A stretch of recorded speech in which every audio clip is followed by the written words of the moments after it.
Quick IAS compose your dream. Hello दोस्तों, quick IAS YouTube channel पे आपका स्वागत है। 71 बीपीएससी का जो एग्ज़ाम है वो सितंबर या फिर जो है अगस्त में हो सकता है, क्योंकि बिहार का चुनाव है।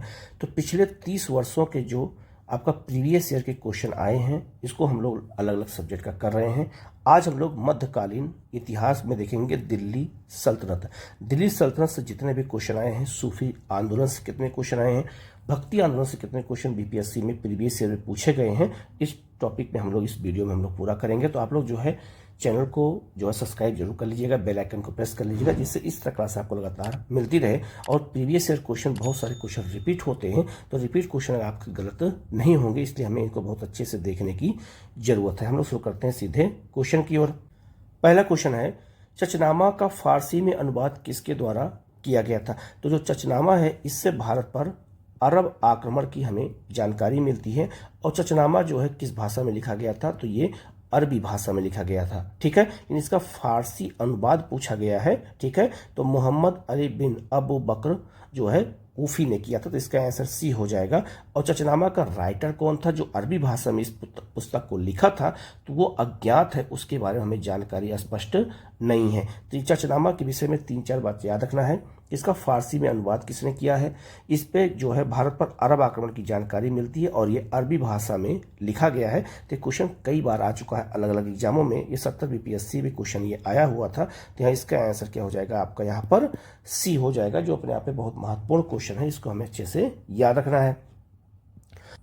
दूसरा क्वेश्चन आपका, भारत में मोहम्मद गौरी ने किसको प्रथम अक्ता प्रदान किया था? अक्ता मतलब यहाँ पर इक्ता भी होगा, अगर किताब में कहीं इक्ता मिलता है तो गलत नहीं होगा। तो पहला अक्ता किसको प्रदान किया था? कुतुबुद्दीन ऐबक को। ठीक है, क्यों? क्योंकि याद रखिएगा, ये जो है अलग अलग प्रशासन की इकाई होती थी, और उसका हेड किसको नियुक्त किया जाता था? तो मोहम्मद जो है गौरी ने किसको नियुक्त किया था? तो कुतुबुद्दीन ऐबक को किया था। तो यहाँ इसका आंसर क्या हो जाएगा आपका? बी हो जाएगा। ये याद रखना, 1994 में बीपीएससी में 39 बीपीएससी में क्वेश्चन पूछा गया था। ठीक है, नेक्स्ट क्वेश्चन आपका है, बिहार का प्रथम मुस्लिम विजेता कौन था? ठीक है, तो ये question Bihar BPSC special history के अंतर्गत पूछा गया। तो इसका आंसर क्या हो जाएगा? बख्तियार खिलजी जो है हो जाएगा, जिसने नालंदा विश्वविद्यालय को नष्ट भी किया था। तो इसका आंसर क्या हो जाएगा आपका? सी हो जाएगा। ठीक है, नेक्स्ट क्वेश्चन आपका, बिहार में तुर्क सत्ता का वास्तविक संस्थापक कौन था? तो बिहार में तुर्क सत्ता का वास्तविक संस्थापक पूछा गया है, कौन था? क्या देखना, इब्न बख्तियार खिलजी था। तो इसका आंसर क्या हो जाएगा आपका? यहाँ पर बी हो जाएगा। तो क्वेश्चन दोनों एक संबंधित है, बस थोड़ा सा शब्दों का यहाँ पर जो अलग अलग इस्तेमाल किया गया है। नेक्स्ट आपका है, नालंदा विश्वविद्यालय जो बिहार था आपका, का जो है विध्वंस किसने किया था, उसको नष्ट किसने किया था? तो बख्तियार खिलजी ने किया था। ये भी क्वेश्चन एक तरह से रिपीटेड है और थोड़ा सा मिलता जुलता है। नेक्स्ट क्वेश्चन आपका है, गुलाम वंश का प्रथम शासक कौन था? तो गुलाम वंश का जो पहला शासक था, इसे मामलुक वंश भी कहते थे। इसमें अलग अलग संतानें होती, तो कोई एक दूसरे का जो है इसमें वंश परंपरा नहीं थी। तो कुतुबुद्दीन ऐबक जो है गुलाम वंश का पहला जो है शासक था, और ये मोहम्मद गौरी का गुलाम था, और ऐबक का गुलाम इल्तुतमिश था। ठीक है, और इल्तुतमिश का गुलाम कौन था? बलबन था। ठीक है, तो यहाँ इसका आंसर क्या हो जाएगा आपका? बी हो जाएगा। सबसे पहले इस पे कुतुबुद्दीन ऐबक मुख्य शासक था, फिर इल्तुतमिश, और फिर बलबन और रजिया, सब इसी से जुड़े हुए हैं, लेकिन इसमें पहला आंसर क्या हो जाएगा आपका? बी हो जाएगा। ठीक है, महत्वपूर्ण क्वेश्चन है ये। नेक्स्ट आपका है, अढ़ाई दिन का झोपड़ा क्या है? तो अढ़ाई दिन का झोपड़ा जो है, याद रखिएगा, ये एक मस्जिद है, और इसका निर्माण कुतुबुद्दीन ऐबक ने अजमेर में कराया था। तो इसका आंसर क्या हो जाएगा आपका? यहाँ पर ए हो जाएगा। सैनिकों के नमाज पढ़ने के लिए 2.5 दिन में बनकर तैयार हुई थी, इसलिए इसको क्या कहते हैं? याद रखना, अढ़ाई दिन का झोपड़ा कहते हैं, जो कि एक क्या है? मस्जिद है। ठीक है, तो इसका आंसर यहाँ पर ए हो जाएगा। नेक्स्ट आपका है, कुतुब मीनार किसके द्वारा पूरा किया गया था? तो कुतुब मीनार का जो निर्माण, जो नींव रखी गई थी, वो कुतुबुद्दीन ऐबक ने अपने गुरु कुतुबुद्दीन बख्तियार काकी के सम्मान में जो है उसकी नींव रखी थी। तो नींव किसने रखा था? अगर देखा जाए तो नींव रखा था ऐबक ने। इसको 4 मंजिला इमारत के रूप में इसको पूरा किसने कराया था? तो इल्तुतमिश ने कराया था। तो यहाँ पूछा गया है किसने पूरा कराया था, तो इसका आंसर इल्तुतमिश हो जाएगा। लेकिन याद रखना, इस कुतुब मीनार से 3 राजाओं का नाम जुड़ा हुआ है। कैसे? तो याद रखना, अगर एग्जाम में पूछा जाए कि कुतुब मीनार की नींव किसने रखी थी, तो कुतुबुद्दीन ऐबक ने। इसको 4 मंजिला इमारत के रूप में पूरा किसने कराया था, तो इल्तुतमिश ने। लेकिन फिरोज शाह तुगलक के समय में बिजली गिरने से इसकी चौथी मंजिल टूट गई थी। तो फिरोज शाह तुगलक ने क्या किया, चौथी मंजिल की मरम्मत कराई और उस पर 5वीं मंजिल को जोड़ दिया, जो संगमरमर का इस्तेमाल किया गया था, जबकि नीचे सब में जो है लाल बलुआ पत्थर का यूज किया गया था। आप कुतुब मीनार का ये फोटो देख करके आप देख सकते हैं, तो इसमें जो है लाल बलुआ पत्थर और संगमरमर का यूज किया गया है और ये 5 मंजिला इमारत है। इसमें 3 राजाओं से इससे संबंधित है। याद रखना, एक आपका कौन हो जाएगा, कुतुबुद्दीन ऐबक हो जाएगा, एक इल्तुतमिश और एक फिरोज शाह तुगलक। तो यहाँ इसका आंसर क्या हो जाएगा, आपका ए हो जाएगा। पूछा गया किसने पूरा कराया, तो इसका आंसर ए हो जाएगा। ठीक है, इल्तुतमिश ने पूरा कराया था। ठीक है, नेक्स्ट आपका है कुतुबुद्दीन ऐबक की राजधानी क्या थी। तो कुतुबुद्दीन ऐबक ने अपनी राजधानी लाहौर को बनाया था और लाहौर से ही दिल्ली का शासन चलाया था। तो इसका आंसर क्या हो जाएगा, आपका ए हो जाएगा। जब आता है आपका इल्तुतमिश आता है, उसने जो है दिल्ली को अपनी राजधानी बनाई थी। तो यहाँ इसका आंसर क्या हो जाएगा, आपका ए हो जाएगा।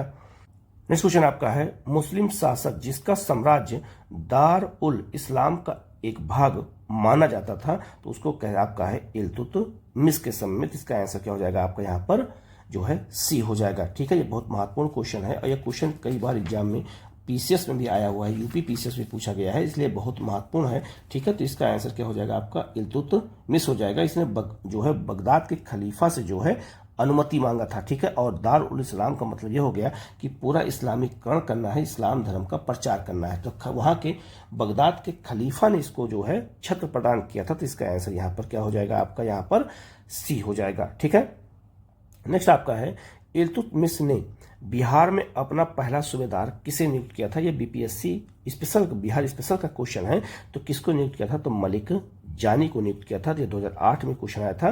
ठीक है, तो इसका आंसर क्या हो जाएगा, आपका यहाँ पर डी हो जाएगा। ठीक है, ये भी बहुत महत्वपूर्ण क्वेश्चन है। ठीक है, नेक्स्ट क्वेश्चन आपका है, किस दिल्ली सुल्तान ने रक्त और लौह की नीति को अपनाया था। तो इसका आंसर याद रखिएगा, क्या हो जाएगा, ई हो जाएगा। ई क्यों हो जाएगा, अगर क्वेश्चन ये पूछता कि रक्त और लौह की नीति को सबसे पहले किसने अपनाया था, अगर पहले पूछा जाएगा तब तो बलबन हो जाएगा। ठीक है, लेकिन पूछा गया है दिल्ली के किस सुल्तान ने रक्त और लौह की नीति अपनाया था, तो याद रखना बलबन के अलावा अलाउद्दीन खिलजी ने भी रक्त और लौह की नीति को अपनाया था। इसका मतलब ये होता है राजत्व सिद्धांत था, जिसमें जो है राजा किसी भी मामले में झुकेगा नहीं। ठीक है, और अगर अपना जो है राज्य को बचाने के लिए खून बहाने से भी कतराएगा नहीं। तो याद रखना, राज्य को एक शक्तिशाली बनाने के लिए बलबन ने सबसे पहले अपनाया था और जो है अलाउद्दीन खिलजी ने भी रक्त और लौह की नीति को अपनाया था। तो इसका आंसर यहाँ पर उपयुक्त में से एक से अधिक हो जाएगा। ये बहुत महत्वपूर्ण क्वेश्चन है। ये क्वेश्चन कई बार एग्जाम में आया भी है और यूपी पीसीएस में भी कई बार क्वेश्चन पूछा गया है, यूपीएससी में भी आया है। तो रक्त और लौह की नीति दो शासकों ने अपनाया है, बलबन और अलाउद्दीन खिलजी। तो ये बहुत महत्वपूर्ण क्वेश्चन है, इसको अच्छे से याद रखिएगा। नेक्स्ट क्वेश्चन आपका है, वह प्रथम मुस्लिम शासक कौन था जिसने शासन के सिद्धांत को राजाओं के ईश्वरीय अधिकार सिद्धांत के समान दिया था। ये सबसे पहली बार किसने किया था, तो ये बलबन ने किया था और इसी को रक्त और लौह की नीति कहा जाता है। तो पहली बार इसको जो है राजा को ये कहा कि राजा जो है पृथ्वी पर ईश्वर का प्रतिनिधि होता है। ये सिद्धांत किसका था, तो सर्वप्रथम पूछा गया है। सर्वप्रथम पूछा गया तो इसका आंसर क्या हो जाएगा, बलबन हो जाएगा। तो हमें शब्दों पे ध्यान बहुत जरूरी है देना। तो इसका आंसर क्या हो जाएगा, आपका यहाँ पर सी हो जाएगा। नेक्स्ट आपका है, इनमें से किसने भारत में फारसी त्यौहार नौरोज की शुरुआत की थी। तो नौरोज याद रखना एक फारसी त्यौहार है, इसकी शुरुआत बलबन ने किया था। और बलबन ने जो है आपका याद रखिएगा, जो फारसी रीति रिवाज था पारसियों का नौरोज, उसके अलावा जो है आपका सिजदा और पाबोस को भी अपनाया था। तो बलबन ने नौरोज त्यौहार को मनाया था और नौरोज त्यौहार पारसियों का नववर्ष का त्यौहार होता है। तो इसका आंसर क्या हो जाएगा, आपका सी हो जाएगा। तो ये क्वेश्चन बीपीएससी में पूछा गया है। ठीक है, अगला क्वेश्चन आपका है, जिल्लेला शब्द का प्रयोग सबसे पहले किसके द्वारा किया गया था। तो सबसे पहली बार इसको किसके द्वारा किया गया था, तो ये बलबन के द्वारा किया गया था। तो इसका आंसर क्या हो जाएगा, आपका सी हो जाएगा। लेकिन इस शब्द का प्रयोग अलाउद्दीन खिलजी ने भी किया है। लेकिन यहाँ क्वेश्चन क्या पूछा गया है, पहले किसने किया था। तो इसका आंसर क्या हो जाएगा, आपका यहाँ पर बलबन हो जाएगा। ठीक है, नेक्स्ट आपका है, तुगरिल खां ने किसके शासनकाल के दौरान विद्रोह किया था। ये विद्रोह किसके समय में हुआ था, बलबन के समय में हुआ था। ये विद्रोह कहाँ हुआ था, ये विद्रोह याद रखना बंगाल में हुआ था। ठीक है, ये भी बहुत महत्वपूर्ण है। तो बंगाल में याद रखना तुगरिल खां का विद्रोह हुआ था। बर्बर ने स्वयं जाके उसको दबाया था। तो इसका आंसर क्या हो जाएगा आपका यहाँ पर ए हो जाएगा, और ये बंगाल में हुआ था, ये भी आपको याद रखना है। नेक्स्ट आपका है, जब उसने राजत्व प्राप्त किया तो वह शरीयत के नियमों और आदेशों से पूर्णतः स्वतंत्र था। बर्नी ने यह कथन किस सुल्तान के लिए कहा है? ठीक है, तो ये अलाउद्दीन खिलजी के लिए कहा गया। उसने कहा है कि शरीयत के जो नियम होते थे इस्लाम धर्म में, उसके आदेशों से वो पूर्णतः स्वतंत्र रहा, और इसने जो है धर्म को राजनीति में हस्तक्षेप करने से बचने का प्रयास किया। तो यहाँ इसका आंसर क्या हो जाएगा आपका यहाँ पर सी हो जाएगा। ठीक है, नेक्स्ट आपका है अलाउद्दीन खिलजी। ठीक है, अलाउद्दीन खिलजी के प्रसिद्ध सेनापतियों में किसकी मंगोलों के विरुद्ध लड़ते हुए मृत्यु हो गई थी?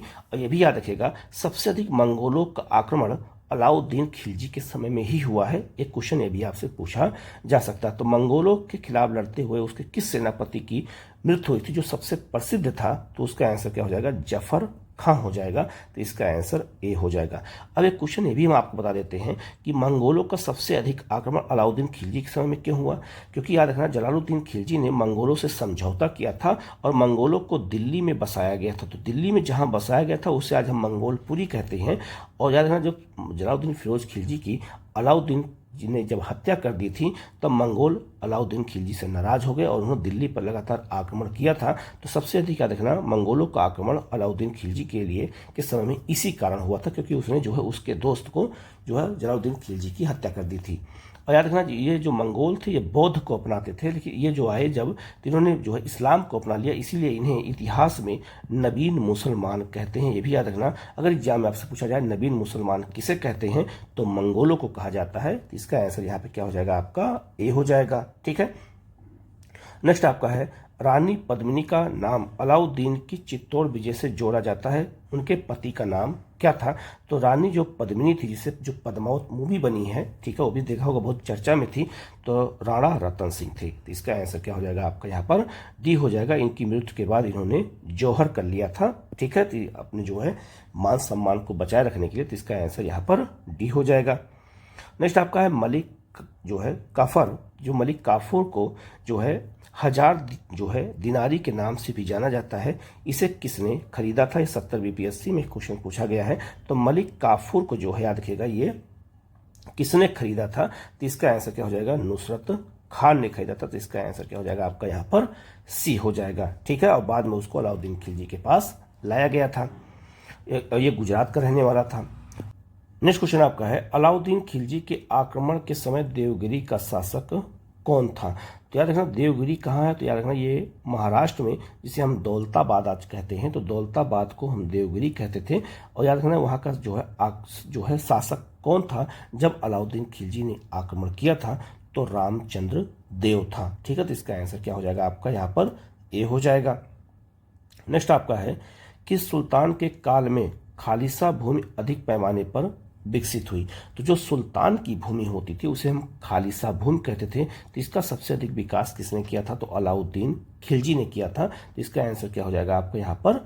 बी हो जाएगा। ठीक है, और खालसा अगर भूमि पूछा जाए क्या है, कि सुल्तान की भूमि को कहते थे खालसा भूमि। ठीक है, नेक्स्ट आपका है, किस सुल्तान ने जमीन में फसल की नपाई का आधा राजस्व के रूप में दावा किया था? मतलब 1/2 जो है, लगभग 50% जो है भू राजस्व के रूप में जो है वसूलने का काम सबसे पहले, मतलब ये किसने किया था फसल का? तो इसका आंसर क्या हो जाएगा आपका? अलाउद्दीन खिलजी हो जाएगा। लेकिन याद रखना, यहाँ क्वेश्चन क्या है, क्या रखना, ये किस सुल्तान ने पहली बार किया था? अगर देखा जाए तो अलाउद्दीन खिलजी होगा। लेकिन याद रखना, एक जो है 50% की वसूली अलाउद्दीन खिलजी के अलावा मोहम्मद बिन तुगलक ने भी किया था। तो इसका आंसर याद रखना यहाँ पर तो सी हो जाएगा, क्योंकि जमीन की पैमाइश को ये है नपाई करने के बाद लागू किया था। लेकिन ऐसा मोहम्मद बिन तुगलक ने भूमि की जो है नपाई नहीं किया था, लेकिन नपाई करने का काम किसने किया था? तो अलाउद्दीन खिलजी ने किया था। तो यहाँ इसका आंसर तो सी हो जाएगा। लेकिन याद रखना, 1/2 लगभग 50% राजस्व जो है किसने वसूला था? तो याद रखना, अलाउद्दीन खिलजी के साथ साथ मोहम्मद बिन तुगलक ने भी वसूला था। तो यहाँ इसका आंसर क्या हो जाएगा आपका? या फिर सी हो जाएगा। ठीक है, नेक्स्ट आपका है, ये क्वेश्चन बहुत महत्वपूर्ण है, सल्तनत काल में सार्वजनिक वितरण प्रणाली जो हम पीडीएस जिसे कहते हैं, किसने प्रारंभ की थी? तो याद रखना, सार्वजनिक वितरण प्रणाली अनाजों के बंटवारे के लिए किसने किया था? तो याद रखना, ये बहुत महत्वपूर्ण है, अलाउद्दीन खिलजी ने किया था। तो अलाउद्दीन खिलजी से क्वेश्चन, बलबन से क्वेश्चन ज़्यादा पूछे जाते हैं बिहार में, तो हमें उन टॉपिक को हमें अच्छे से करना है। हम जब प्रीवियस ईयर क्वेश्चन करते हैं तो हमें बहुत सारे आइडिया लग जाते हैं कि हमें क्वेश्चन कहाँ से ज़्यादा करने की, हमें टॉपिक पर कौन सा टॉपिक में ज़्यादा कवर करने की ज़रूरत है। आगे लिखा है, इनमें से किसने खलीफा की शक्ति का विरोध किया था। तो खलीफा की शक्ति का विरोध जो है इनमें किसी ने नहीं किया था। तो इसका आंसर क्या हो जाएगा, उपयुक्त में से कोई नहीं। ठीक है, तो खलीफा की शक्ति का विरोध किसी ने किया था, नहीं किया था, लेकिन मुबारक शाह खिलजी जो अलाउद्दीन खिलजी का उत्तराधिकारी था, उसने अपने आप को खलीफा घोषित कर लिया था। ठीक है, लेकिन खलीफा की शक्ति का विरोध किसी ने नहीं किया था। तो यहाँ इसका आंसर क्या हो जाएगा, आपका जो है ई हो जाएगा, उपयुक्त में से कोई नहीं होगा इसका आंसर। ठीक है, नेक्स्ट आपका है, कश्मीर घाटी के अंतिम मुस्लिम शासक यूसुफ शाह चक, जिन्हें मुगल सम्राट अकबर द्वारा बिहार में निर्वासित किया गया था, उन्हें कहाँ दफन किया गया है। तो इसका आंसर क्या हो जाएगा, नालंदा में। तो इसका आंसर क्या हो जाएगा, आपका डी हो जाएगा। ठीक है, नेक्स्ट क्वेश्चन आपका है, निम्न में से किस सुल्तान ने बेरोजगारों को रोजगार दिलवाया था। तो बेरोजगारों के लिए रोजगार दफ्तर की स्थापना किसने कराई थी। तो यहाँ इसका आंसर क्या हो जाएगा, आपका सी हो जाएगा, फिरोज शाह तुगलक ने। तो इसका आंसर यहाँ पर सी हो जाएगा। ठीक है, नेक्स्ट क्वेश्चन आपका है, निम्नलिखित में से किस सुल्तान के दरबार में सबसे अधिक गुलाम थे। तो सबसे अधिक गुलाम किसके समय में थे, याद रखना ये आपका फिरोज शाह के समय में 1,80,000 जो है कौन थे, तो गुलाम इनके दरबार में थे। ठीक है, ये भी याद रखना। और इसके लिए इन्होंने एक पृथक विभाग भी बनाया था, उसका नाम था दीवान ए बंदगान। ठीक है, दीवान ए बंदगान की स्थापना अगर पूछा जाए किसके लिए था, तो ये दासों के लिए था, विभाग था, और इसकी स्थापना किसने किया था, तो फिरोज शाह तुगलक ने किया था। तो इसका आंसर क्या हो जाएगा, आपका यहाँ पर डी हो जाएगा। ठीक है, नेक्स्ट आपका है, दिल्ली के किस सुल्तान ने सबसे ज्यादा नहरों का निर्माण कराया था। तो 5 मुख्य नहरों का निर्माण किसने कराया था, तो फिरोज शाह तुगलक ने कराया था। ये जो आप कहाँ पर, तो गंगा यमुना के दोआब में नदी, जो ये नदी है यमुना, वहीं से नहरों का निर्माण कराया गया था। तो फिरोज शाह तुगलक ने कराया था। तो यहाँ इसका आंसर क्या हो जाएगा, आपका ए हो जाएगा। लेकिन अगर एग्जाम में ये पूछा जाए कि याद रखना यहाँ सबसे अधिक पूछा गया है, लेकिन एग्जाम में अगर आपसे ये पूछा जाए कि पहली बार नहर का निर्माण किसने कराया था, पहली बार अगर पूछा जाए कि नहर का निर्माण किसने कराया था, तो याद रखना गयासुद्दीन तुगलक ने कराया था। ठीक है, तो ये बहुत महत्वपूर्ण है, लेकिन सबसे ज्यादा पूछा गया है। तो याद रखना इसका आंसर क्या हो जाएगा, फिरोज शाह तुगलक हो जाएगा, और पहली बार गयासुद्दीन तुगलक होगा। ठीक है, नेक्स्ट आपका, निम्नलिखित में से किस सुल्तान ने फलों की गुणवत्ता सुधारने के लिए उपाय किया था और जो है बहुत सारे बाग लगवाए थे। तो फिरोज शाह तुगलक ने, इसीलिए फिरोज शाह तुगलक को सल्तनत काल का अकबर भी कहा जाता है। ठीक है, नेक्स्ट क्वेश्चन आपका है, फिरोज शाह तुगलक द्वारा स्थापित दार उल सफा क्या था। तो दार उल सफा एक विभाग था, लेकिन ये विभाग किससे जुड़ा हुआ था, तो एक खैराती अस्पताल था। ठीक है, जो खैराती मतलब फ्री का एक अस्पताल था, जहां जो है वंचित लोगों, महिलाओं, विधवाओं और वृद्धों लोगों की जो है वहां पर उनका उपचार किया जाता था। इसका आंसर क्या हो जाएगा, आपका यहाँ पर बी हो जाएगा। यह भी बहुत महत्वपूर्ण क्वेश्चन है, इसको हमें अच्छे से याद रखना है। नेक्स्ट क्वेश्चन आपका है, तैमूर के आक्रमण के बाद भारत में किस वंश का राज स्थापित हुआ था। तो तैमूर आक्रमण जब हो गया था, तो तैमूर आक्रमण के बाद जो है याद रखना किस वंश की स्थापना की गई थी, तो आपका हो जाएगा सैयद वंश की स्थापना की गई थी। तो इसका आंसर क्या हो जाएगा, आपका यहाँ पर बी हो जाएगा। ठीक है, नेक्स्ट क्वेश्चन आपका है, निम्नलिखित में से किस सुल्तान ने एक नगर बसाया जहां अब आगरा स्थित है। तो याद रखना एक तरह से कह सकते हैं कि आगरा नगर की स्थापना जो है किसने की थी, तो याद रखना सिकंदर लोदी ने की थी। क्यों की थी, ये भी आपको बता देता हूं।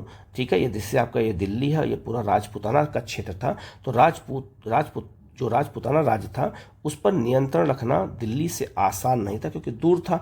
तो याद रखना राजपूतों के नजदीक जाने के लिए उन्होंने आगरा को चुना, और आगरा को जो है बाद में अपनी राजधानी बनाई, और आगरा को नगर बसाया था किसने, तो फिर ये सिकंदर लोदी ने। इसका आंसर यहाँ पे क्या हो जाएगा, आपका डी हो जाएगा। ठीक है, नेक्स्ट आपका है, विजयनगर साम्राज्य के संस्थापक कौन थे।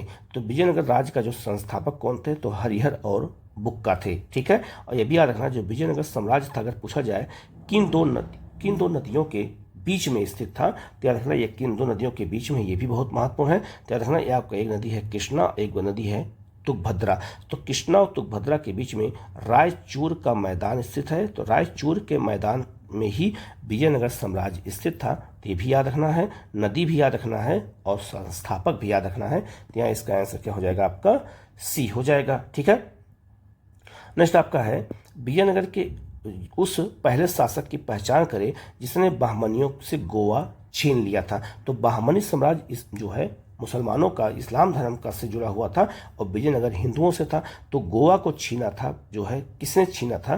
तो ये बहुत महत्वपूर्ण है। तो इसका आंसर क्या हो जाएगा आपका हरिहर द्वितीय ने। तो इसका आंसर बी हो जाएगा। और विजयनगर से भी क्वेश्चन एग्जाम में ज़्यादा पूछे जाते हैं, बीपीएससी में भी, यूपीपीसीएस में भी। नेक्स्ट क्वेश्चन आपका है विजयनगर के राजा कृष्णदेव राय ने गोलकुंडा का युद्ध किस राजा के साथ लड़ा था? ठीक है, तो इसका आंसर क्या हो जाएगा कुली कुतुब शाह के साथ। इसका आंसर क्या हो जाएगा आपका ए हो जाएगा। और यह गोलकुंडा कहाँ है? तेलंगाना में है। और गोलकुंडा के राजा का नाम क्या था? तो कुली कुतुब शाह था। तो इसका आंसर क्या हो जाएगा आपका ए हो जाएगा। नेक्स्ट क्वेश्चन आपका है इनमें से किस प्रसिद्ध शासक ने अपनी माता के नाम पर विजयनगर के पास जो है नागलापुरम की एक उपनगरीय बस्ती की स्थापना की थी? तो नागलापुर अपनी माता के नाम एक नगर की स्थापना किसने किया था? तो कृष्णदेव राय ने किया था। ये क्वेश्चन बहुत बार एग्जाम में आ चुका है, यूपीएससी में, पीसीएस में। ये बहुत महत्वपूर्ण। तो इसका आंसर क्या हो जाएगा आपका ए हो जाएगा। ठीक है, नेक्स्ट क्वेश्चन आपका है फारसी यात्री अब्दुल रज्जाक भारत में किस राजा के शासनकाल में आया था? ये क्वेश्चन बहुत महत्वपूर्ण है। तो अब्दुल रज्जाक एक फारसी यात्री था, ये ईरान से आया था और ये विजयनगर में किस राजा के समय में आया था? तो देवराय द्वितीय के समय में आया था। तो इसका आंसर क्या हो जाएगा आपका सी हो जाएगा। नेक्स्ट आपका है 1565 में कौन सा प्रसिद्ध युद्ध हुआ था? तो 1565 में जो सबसे प्रसिद्ध युद्ध हुआ था वो कौन सा हुआ था? तालीकोटा का युद्ध हुआ था, जिसमें बहमनी ने विजयनगर साम्राज्य को नष्ट कर दिया था। इसको हम राक्षसी तांगड़ी का युद्ध भी कहते हैं या बन्नी हट्टी का भी युद्ध कहा जाता है। तो ये बहुत महत्वपूर्ण है। तो इसका आंसर क्या हो जाएगा आपका डी हो जाएगा। नेक्स्ट क्वेश्चन आपका विजयनगर साम्राज्य की वित्तीय व्यवस्था की मुख्य विशेषता क्या थी? तो विजयनगर साम्राज्य की वित्तीय व्यवस्था का मुख्य जो विशेषता क्या थी? ये बहुत महत्वपूर्ण क्वेश्चन है। भू राजस्व थी। और भू राजस्व हर काल में वित्तीय व्यवस्था का सबसे बड़ा कर होता था। तो इसका आंसर बी हो जाएगा। नेक्स्ट क्वेश्चन आपका है विजयनगर साम्राज्य का अवशेष कहाँ मिलता है? तो विजयनगर साम्राज्य का जो अवशेष है आज उसे हम हम्पी कहते हैं। तो इसका आंसर क्या हो जाएगा आपका यहाँ पर सी हो जाएगा। ठीक है, नेक्स्ट आपका दीवान अर्ज विभाग संबंधित था किससे? तो दीवान अर्ज विभाग याद रखना इसकी स्थापना बलबन ने किया था और याद रखना ये रक्षा विभाग था। तो इसका आंसर क्या हो जाएगा आपका यहाँ पर सी हो जाएगा। ठीक है, नेक्स्ट आपका है निम्नलिखित में से कौन भूमि उत्पाद पर लगने वाले कर को इंगित करता है? तो भूमि उत्पाद पर जो कर लगता था वो कौन कौन सा कर होता था? तो याद रखना एक आपका है खराज। खराज जो याद रखेगा ये हिंदुओं से लिया जाने वाला कर होता था। ठीक है, दूसरा आपका है आपका कौन सा? तो जो आपका कौन सा है तो आपका ये उम्र हो जाएगा। ठीक है, एक आपका क्या हो जाएगा मुक्तई हो जाएगा। ये 3 प्रकार के कर होते थे। तो इसका आंसर क्या हो जाएगा आपका यहाँ पर डी हो जाएगा। ठीक है, नेक्स्ट क्वेश्चन आपका है दिल्ली सल्तनत के दौरान मुकद्दम या चौधरी का पद इस्तेमाल किसके जो है किनके लिए किया जाता था? तो याद रखना सल्तनत काल में मुकद्दम और याद रखना या चौधरी किसको कहा जाता था? यह क्वेश्चन पूछा गया है। तो गांव के सरपंच, जो गांव के प्रधान होते थे, उन्हें मुकद्दम या चौधरी कहते थे। तो इसका आंसर क्या हो जाएगा आपका ए हो जाएगा।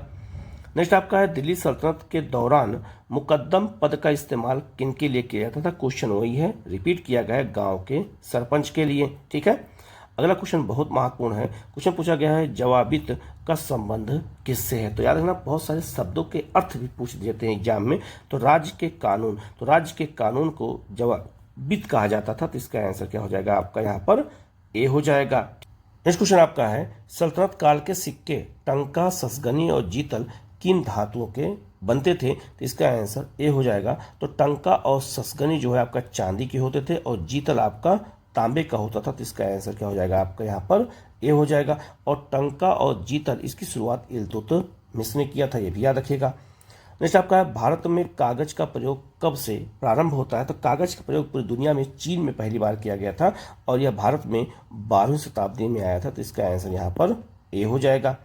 नेक्स्ट आपका है अलाई दरवाजा का निर्माण किस सुल्तान ने कराया था। तो अलाई दरवाजा दिल्ली में है और इसका निर्माण अलाउद्दीन खिलजी ने किया था। ये कुतुब मीनार के बिल्कुल बगल में है। आप इस मैप को देख करके इसको याद रखिएगा, ठीक है। और ये विशुद्ध इस्लामी शैली में बनाया गया, जिसमें लाल बिलवा पत्थर और संगमरमर दोनों का यूज किया गया है, ठीक है।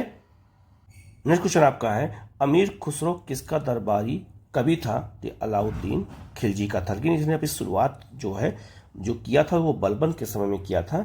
और याद रखना अमीर खुसरो जो है ये निजामुद्दीन औलिया के शिष्य थे। तो जब जिस दिन उनकी डेथ हुई थी उसके दूसरे दिन उन्होंने आत्महत्या कर ली थी। तो इनकी जो है दरगाह कहाँ पर है, इनकी कब्र कहाँ पर, ये भी दिल्ली में ही है, ठीक है। इसका आंसर यहाँ पे क्या हो जाएगा आपका बी हो जाएगा। और इन्होंने 8 सुल्तानों के शासनकाल को देखा था। तो यहाँ इसका आंसर क्या हो जाएगा आपका यहाँ पर बी हो जाएगा। नेक्स्ट क्वेश्चन आपका है तबकात ए नसीरी का लेखक कौन था। तो सल्तनत काल में कुछ किताबों के नाम भी पूछ देते जो बहुत फेमस होती है। तो मिनहाज उस सिराज, तो इसका आंसर क्या हो जाएगा आपका यहाँ पर सी हो जाएगा। नेक्स्ट आपका बिहार पर बख्तियार खिलजी के हमले का पहला विवरण प्राप्त होता है कहाँ से। कि बख्तियार खिलजी ने बिहार पर आक्रमण किया था नालंदा पर। तो इसका आंसर क्या हो जाएगा तबकात ए नसीरी से। तो इसका आंसर क्या हो जाएगा आपका बी हो जाएगा। ये भी बहुत महत्वपूर्ण क्वेश्चन है, ठीक है, 18 में पूछा गया था। नेक्स्ट क्वेश्चन आपका है तारीख ए फिरोज शाही किसके द्वारा लिखी गई थी। तो तारीख ए फिरोज शाही किसने लिखा था। तो इसका आंसर हो जाएगा शम्स सिराज अफीफ ने लिखा था। तो इसका आंसर ए हो जाएगा। नेक्स्ट आपका बहमनी राज का संस्थापक कौन था। तो बहमनी राज की स्थापना किसने किया था। तो अलाउद्दीन हसन ने किया था। तो इसका आंसर क्या हो जाएगा आपका ए हो जाएगा। तो बहमनी राज 5 भागों में बटा हुआ था, ठीक है। तो याद रखना उसका विवरण आप इस चित्र में देख सकते हैं, मैंने आपको दे दिया है। तो बहमनी राज जो है कितने भागों में था, 5 राज्यों में बटा हुआ था, ठीक है। आपका उसमें बरार है, गोलकुंडा है, अहमदनगर है, ठीक है, खानपुर है, खानदेश है, ये सब जो होते। तो इसकी स्थापना किसने किया था। तो अलाउद्दीन हसन ने किया था। तो इसका आंसर क्या हो जाएगा आपका यहाँ पर ए हो जाएगा। नेक्स्ट क्वेश्चन आपका है सभी भक्ति संतों के मध्य एक समान विशेषता थी और वो कौन सी विशेषता थी, ठीक है। तो जितने भी भक्ति संत थे उनमें एक समान विशेषता क्या थी। तो सभी अपनी बाणी को उसी भाषा में लिखा जिसने वो भक्त समझते थे। तो इन्होंने उसी भाषा का उपयोग किया जो उनके भक्त समझते थे। ये सभी सूफी जो है ये क्या कहते हैं भक्ति संतों ने इस्तेमाल किया था। तो अपनी मातृभाषा का इस्तेमाल किया जो उनके भक्त समझ सकते थे। तो इसका आंसर क्या हो जाएगा आपका यहाँ पर ए हो जाएगा, ठीक है। ये भी बहुत महत्वपूर्ण क्वेश्चन है। नेक्स्ट क्वेश्चन आपका है निम्नलिखित में से किस सुल्तान से जो है निजामुद्दीन औलिया ने भेंट करने से इनकार कर दिया था, ठीक है। याद रखना ये अलाउद्दीन खिलजी होंगे। ये इन्होंने कहा था कि मैं जो है ज़बरदस्ती मिलने जाऊंगा निजामुद्दीन औलिया से। तो निजामुद्दीन औलिया ने कहा था कि हमारे घर में 2 दरवाजे हैं, अगर सुल्तान एक दरवाजे से प्रवेश करेगा तो मैं दूसरे दरवाजे से निकल के चला जाऊंगा, ठीक है। और एक चीज़ और बता देता हूँ, निजामुद्दीन औलिया का विवाद किससे हुआ था। तो गयासुद्दीन तुगलक से हुआ था, ठीक है। तो गयासुद्दीन तुगलक भी मिलना चाहते थे किससे। तो निजामुद्दीन औलिया से इन्होंने भी मिलने से इनकार कर दिया था।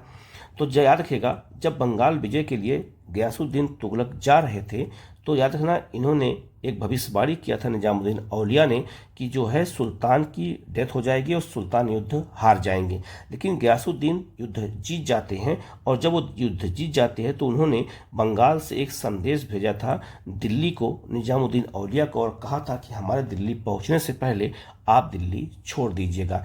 उसी पर निजामुद्दीन औलिया ने कहा था कि अभी दिल्ली दूर है। तो अभी दिल्ली दूर का जो एक स्लोगन है, बहुत फेमस स्लोगन है, लोग कहावत में भी कहते हैं।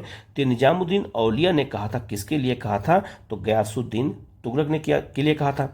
मोहम्मद बिन तुगलक अपना गुरु मानता था किसको। तो याद रखना ये निजामुद्दीन औलिया को। और निजामुद्दीन औलिया और मोहम्मद बिन तुगलक के जो है संबंध बहुत अच्छे थे और इसीलिए जब निजामुद्दीन औलिया की डेथ हुई थी तो उनकी कब्र का निर्माण जो है खुले आसमान के नीचे मोहम्मद बिन तुगलक ने ही दिल्ली में बनवाया था। तो याद रखना जो है याद रखना भेंट करने से इनकार किसने किया था। तो याद रखना जो अलाउद्दीन खिलजी ने। तो तीनों सुल्तानों का संबंध किससे है, निजामुद्दीन औलिया से, मैंने बता दिया, याद रखिएगा। तो यहाँ इसका आंसर क्या हो जाएगा आपका बी हो जाएगा। नेक्स्ट क्वेश्चन आपका निम्नलिखित में से किस सूफी सिलसिले की स्थापना बिहार में हुई थी। तो जो सूफी आंदोलन हुए थे उनमें जो अलग अलग संप्रदाय थे उन्हें फारसी भाषा में सिलसिला कहा जाता था। तो याद रखना सिलसिले की स्थापना किस सिलसिले की स्थापना बिहार में हुई थी, फिरदौसिया की स्थापना हुई थी, ठीक है। इसका मुख्यालय पटना में था। तो इसका आंसर क्या हो जाएगा आपका यहाँ पर बी हो जाएगा। नेक्स्ट आपका है शेर बहाउद्दीन जकारिया किस संप्रदाय से संबंधित थे, किस सिलसिले से संबंधित थे, ये सूफी भक्त थे, जैसे सुहरावर्दी से थे। तो इसका आंसर क्या हो जाएगा आपका यहाँ पर ए हो जाएगा। तो जितने भी जो ये संप्रदाय हैं इनके बारे में भी हमें अच्छे से याद रखना होगा। नेक्स्ट क्वेश्चन आपका है बारामासा की रचना किसने की थी, तो इसकी स्थापना मलिक मोहम्मद जायसी ने की थी। ठीक है, ये भी बहुत महत्वपूर्ण क्वेश्चन है, इसको याद रखिएगा। तो इसका आंसर क्या हो जाएगा आपका यहाँ पर सी हो जाएगा। तो 59 क्वेश्चन याद रखना, ये दिल्ली सल्तनत के पूछे गए थे, इसको इसलिए मैंने इसको अलग वीडियो बना दिया है। जो अगला वीडियो आएगा उसमें हम पूरा मुगल काल को शामिल करेंगे। तो मुगल काल के जितने भी क्वेश्चन आए होंगे वो आपको एक वीडियो में मिल जाएगा, जिससे आपको तैयारी अच्छे से हो सके। ठीक है, तो यहाँ याद रखना आप लोग चैनल को जरूर सब्सक्राइब कर लीजिएगा, बेल आइकन को प्रेस कर लीजिएगा, जिससे इस तरह से आपको लगातार मिलती रहे। Okay, thank you.